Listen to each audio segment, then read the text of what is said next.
in 3 in finale qua, ne rimane fuori per poco Antonello Giuliani.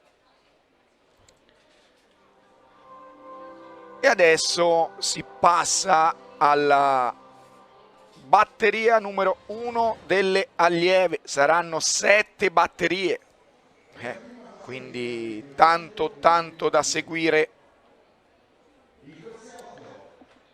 Corsia 8 c'è Antonietta De Marchi, diretta artistica Libertas Piombino Dese, poi Marigna Calefalla dell'Atletica San Bonifacio Val d'Alpone, Vicky Ferrari, Atletica Estense, poi c'è Caterina Camossi, ieri vincitrice della finale B dei 100 metri, con una bella rivincita dopo una batteria che non l'aveva soddisfatta. Giada Volpato, corsia 4, Atletica Rivera del Brenta, Carlotta Fedriga dell'Atletica Forlì, corsia 2, 3 e in 2 Abiba Faisal Cusparma. Attenzione, la ragazza terza nei 200 indoor, la campionessa in carica di questa gara.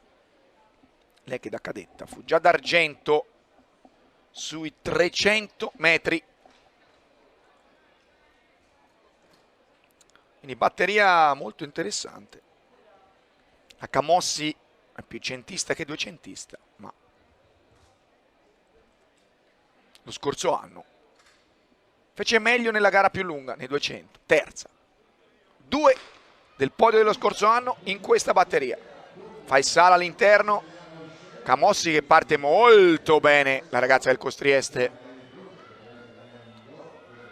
Davanti Faisal con Camossi, poi prova a rientrare anche la Fedriga sull'esterno, bene Antonietta De Marchi.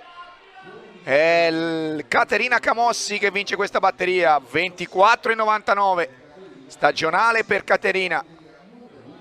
Papa Paolo sarà soddisfatto della batteria di Caterina. Brava Caterina.